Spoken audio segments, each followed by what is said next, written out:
First, on Worldview today, Ukraine's military has reported bloody battles unprecedented in recent decades in the eastern city of Bakhmut as the death toll from a Russian attack on residential buildings in nearby Sloviansk climbed to 11. The reported battles on Saturday came as the Russian Defense Ministry said fighters from its Wagner mercenary group had captured 2 more areas of Bakhmut. Wagner has spearheaded Russia's attempt to take the city, the main target of Russia's offensive in eastern Ukraine since last summer. The fight has been the longest and deadliest battle of the war for both sides.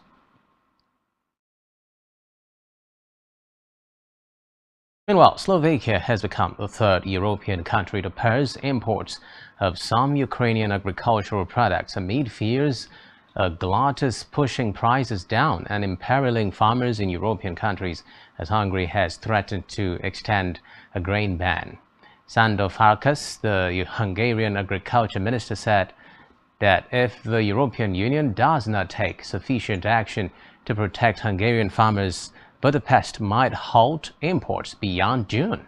Meanwhile, Slovakia said it will temporarily ban some farm imports, but not grain from Ukraine, as other countries in Central and Eastern Europe said they were considering action. Amid a recent surge in cheap Ukrainian agricultural goods within the bloc, officials from Poland and Hungary earlier announced bans on the import of Ukrainian grains to protect their own farmers' interests. The leader of Poland's governing party, Jarosław Kaczynski, said that the Polish countryside is facing a moment of crisis and that while Poland supported Ukraine, it was forced to act to protect its farmers. Away from that, a court in Iran has sentenced 10 armed forces personnel to prison over the shooting down of Ukraine International Airlines flight PS752 in January 2020. The plane was hit by 2 missiles fired by a Revolutionary Guards air defense unit after it took off from Tehran. All 176 people on board were killed. Now, the unit's commander was sentenced to 13 years for being an accessory to manslaughter and disobeying orders. Victims' families, however, rejected the verdicts as meaningless and unacceptable. They said the Iranian judiciary had prosecuted low-ranking officers and not the main perpetrators of the crime. In a separate development, opposition activist Vladimir Kara-Murza has been sentenced to 25 years in jail in Russia for charges linked to his criticism of the war in Ukraine. He was found guilty of treason, spreading false information about the Russian army and being affiliated with an undesirable organization. The Russian-British former journalist and politician is the latest of several Putin opponents to have been arrested or forced to flee Russia. He has denied all of the charges. Kara-Murza, aged 41, has spent years speaking out against Russian President Vladimir Putin and, alongside the war in Ukraine, has also been critical of the government's crackdown on dissent. Meanwhile, Russian President Vladimir Putin has met Chinese Defense Minister Li Shangfu in Moscow, with both men hailing the military cooperation between their two countries. The meeting on Sunday came less than a month after Chinese President Xi Jinping's 3-day state visit to Moscow. The footage of the meeting showed that Putin shaking hands with Li and then sitting at a table. Russian Defense Minister Sergei Shoigu was also present. The exercises, he added, had been held in the Far East as well as Europe and involved ground, naval, and air forces. Away from that, 12 people have died from heat stroke, while many others have been admitted to hospital after attending an awards ceremony in India's Maharashtra state. The government-sponsored event took place in an open ground under a blazing sun and lasted for several hours. Thousands of people attended Sunday's event, which was held to felicitate a prominent social activist.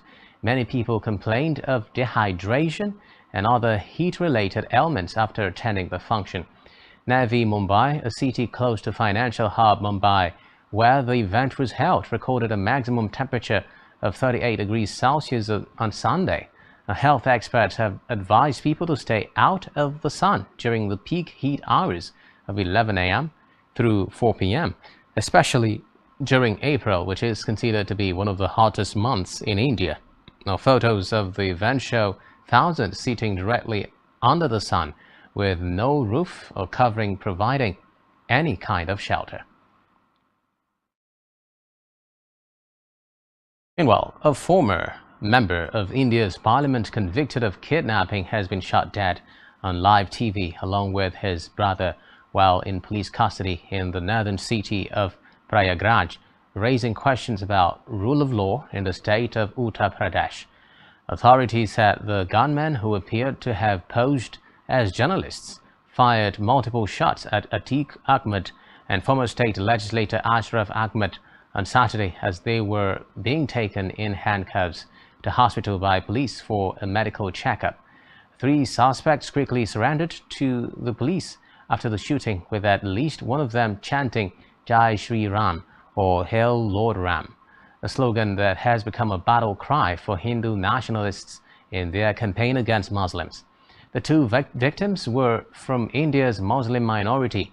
The police did not say whether they were investigating a possible sectarian motive in the killings. At least one Indonesian soldier has been killed in a rebel attack while searching for a kidnapped New Zealand pilot in the Papua region, according to officials. The rebels later claimed 9 soldiers were shot dead in the clash, while the Associated Press cited military sources that put the death toll at 6.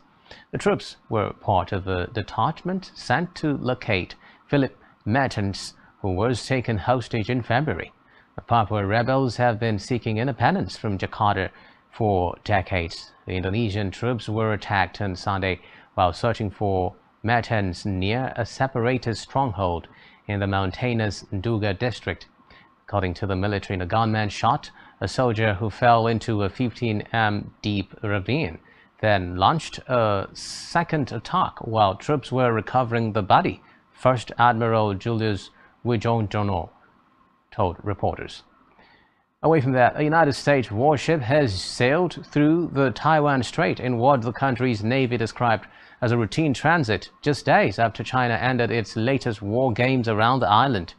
In a statement today, the U.S. Navy's 7th Fleet said the Arleigh Burke-class guided missile destroyer USS Mews sailed through the Taiwan Strait on Sunday. The warship conducted a routine Taiwan Strait transit through waters where high seas freedoms of navigation and overflight apply in accordance with international law. The ship's transit demonstrates Washington's commitment to a free and open Indo-Pacific, it added. Now, China said on Monday that it had tracked a U.S. warship through the Taiwan Strait, adding that Washington had hyped up the transit. Colonel Shi Yi, a Chinese military spokesman, said troops in the area remain on a high level of alert at all times and will resolutely defend national sovereignty and security as well as regional peace and stability. China claims Taiwan as its territory and has vowed to bring the island under its control one day. It also claims the entire Taiwan Strait as its territorial waters. Away from that, a court in France has cleared Air France and Airbus of charges of involuntary manslaughter over a deadly clash in 2009 which killed all 228 people on board. The Airbus A330 operated by Air France crashed into the Atlantic Ocean. The court said that even if errors had been committed, it was not possible to prove a causal link between them and the disaster.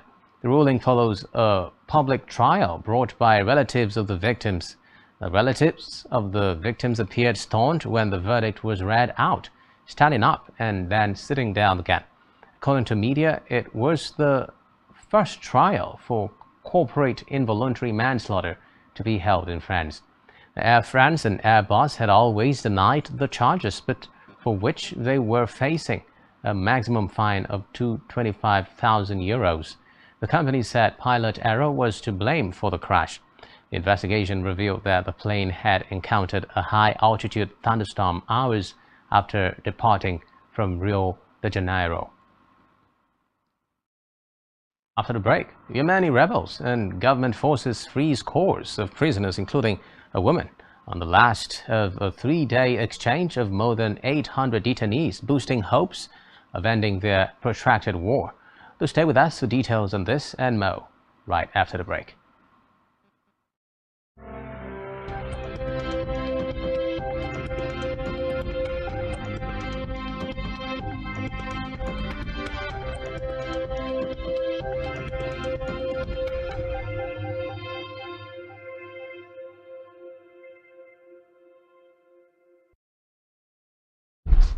Many thanks for staying tuned. Fierce fighting has resumed in Sudan's capital, Khartoum, after an hours-long pause to address humanitarian needs on the second day of deadly battles between rival military factions jostling for control of the African country.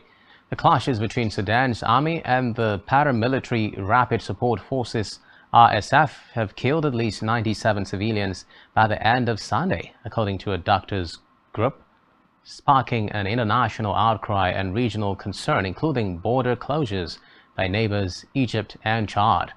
The Regional Intergovernmental Authority on Development (IGAD) held an emergency meeting on the situation in Sudan and said it plans to send the presidents of Kenya, South Sudan, and Djibouti to Khartoum as soon as possible to reconcile the conflicting groups. The violence, which began Saturday, was the first such outbreak since the rival factions joined forces to remove Sudan's President Omar al-Bashir in 2019, and was sparked by a disagreement over the integration of the RSF into the military as part of a transition towards civilian rule. The separate development and armed faction of Colombia's disbanded FARC rebels has said they are ready to engage in peace talks with the government next month in what could mark a turning point for leftist President Gustavo Petro's quest for total peace. Angela Izquierdo, spokeswoman for the Estado Mayor's Central EMC armed group, told journalists on Sunday that it is announcing before the whole world that its delegates to the dialogue table with the Colombian state, headed by the national government, are already ready for May 16 of this year. Petro, a former member of the urban rebel group M19, pledged to end 6 decades of an armed conflict that has killed more than 450,000 people by signing peace or surrender agreements with rebels and criminals gangs, in addition to fully implementing the pact with the Revolutionary Armed Forces of Colombia (FARC). The EMC is one of 2 breakaway factions of the FARC and is made up of former leaders and fighters who did not accept the 2016 peace deal that paved the way for FARC rebels to lay down arms and form a political party. In a separate development now, Myanmar's military has announced plans to release 3,113 prisoners, including 98 foreigners, to mark the country's traditional New Year. The statement by the military today did not specify whether those imprisoned for opposing its power grab in February 2021 would be freed. The military has jailed thousands of opponents and pro-democracy activists since it seized power and brutally put down protests, including by killing some 3,240 civilians, according to activists. Now, Lieutenant General Ong Ling Dui, a spokesman for the military, said that the amnesty is a celebration of Myanmar's new year to bring joy for the people and address humanitarian concerns. Those who reoffend would have to serve the remainder of their sentence with an additional penalty, he said. Now, there were no additional details. At least 26 people searching for valuable truffles in the Syrian desert have been killed by the Islamic State group, state media and activists say. The civilians and pro-government fighters were among the victims of the attack on Sunday in Hama province, the Syrian Observatory for Human Rights reported. IS militants have repeatedly preyed on those searching for the fungus, with more than 150 people killed this year. Away from that, Yemeni rebels and government forces have freed scores of prisoners, including a woman, on the last of a 3-day exchange of more than 800 detainees, boosting hopes of ending their protracted war. 5 flights carrying nearly 200 detainees from both sides flew between the Houthi rebel-held capital of Sana'a and the government-controlled northern city of Marib. The operation concluded successfully on Sunday. The International Committee of the Red Cross (ICRC) had reported. Now, the ICRC said this brought the number of prisoners freed over the 3-day to 369 under a deal agreed to in Switzerland last month. Among those exchanged on Sunday was one woman, Samira March, who government forces detained 5 years ago and accused of organizing explosions that killed dozens. According to a government official who was speaking on condition of anonymity. Away from that, the Christians of Palestine celebrated the Sabbath of Light on Saturday in occupied East Jerusalem, Gaza, and other Palestinian cities amid strict restrictions imposed by Israeli authorities. After the holy light flooded the Church of the Holy Sepulchre in the old city of Jerusalem, its flames were sent to the city of Ramallah and many other Palestinian towns, as well as to several neighboring Arab countries and other European countries. For the second year in a row, Israeli forces imposed strict restrictions on Sabbath of Light celebrations in the Church of the Holy Sepulchre, tightening procedures and closures and preventing worshippers from reaching the church. Now, videos showing Israeli soldiers beating young men, physically struggling with women, and pushing clerics who were heading to the church went viral on social media platforms. Away from that, South Korea and Japan's finance ministers will hold a bilateral meeting early next month for the first time in 7 years, heralding closer cooperation in economic policy that has been hampered by diplomatic conflict. The South Korean Finance Minister Chu Kyung-ho told reporters during a visit to the United States that he has agreed to meet Japanese Finance Minister Shunichi Suzuki, according to a media pool report.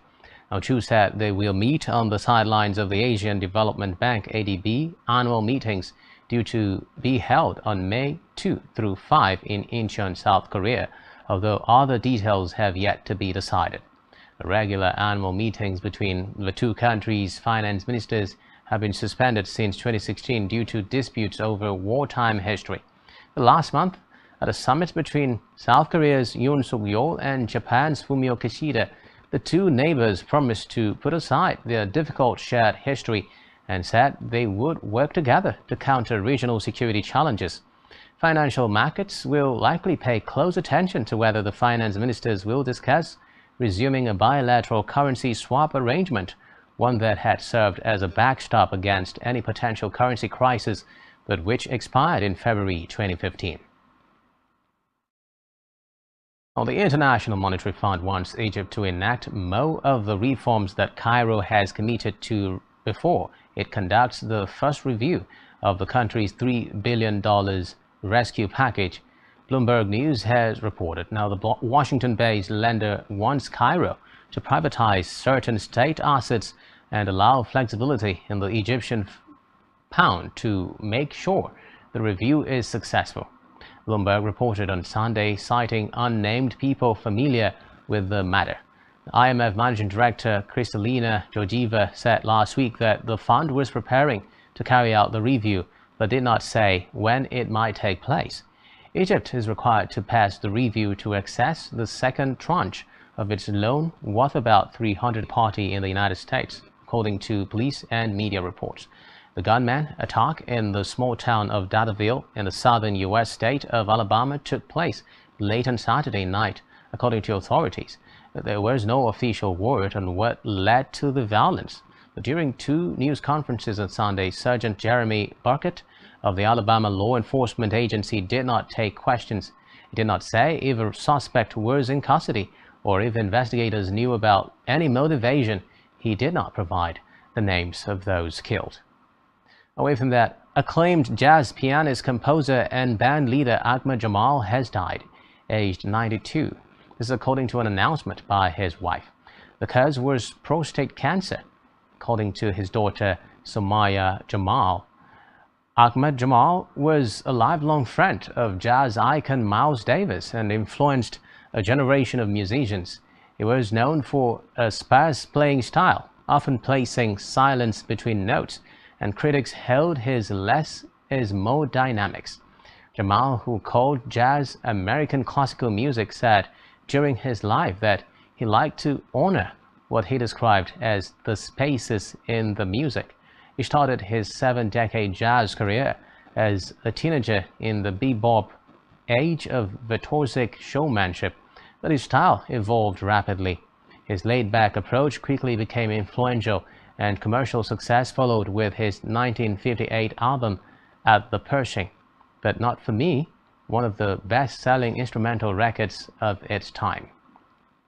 And while a long-awaited defamation case being brought by a voting technology firm against Fox News has been delayed by a day and is now due to start on Tuesday. Dominion Voting Systems is suing the TV network for $1.6 billion, claiming it knowingly spread lies about its voting machines after the 2020 election. The judge ordering the 24-hour postponement gave Carlson, Sean Hannity, and Maria Bartiromo are expected to testify alongside the network's chairman and CEO, Rupert Murdoch.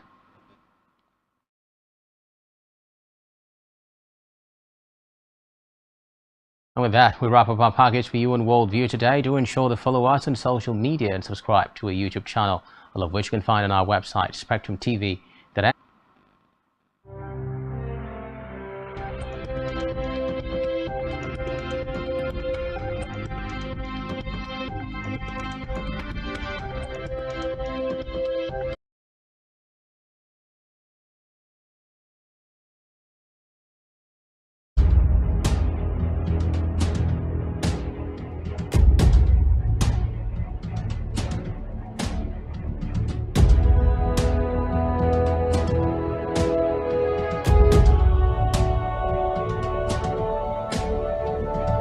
Spectrum TV, broadening your horizon.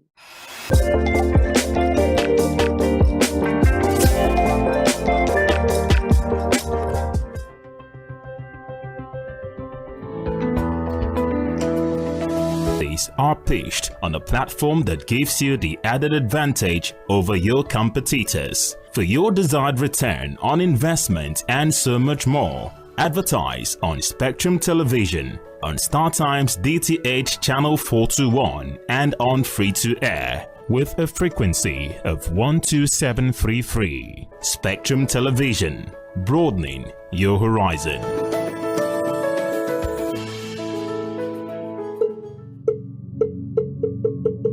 Aquabomites, Dakada, rise to the faith of greatness. Ami Merakanda. Rise to the faith that with God all things are possible. Rise to the faith that Aquaibom was created by God out of the red.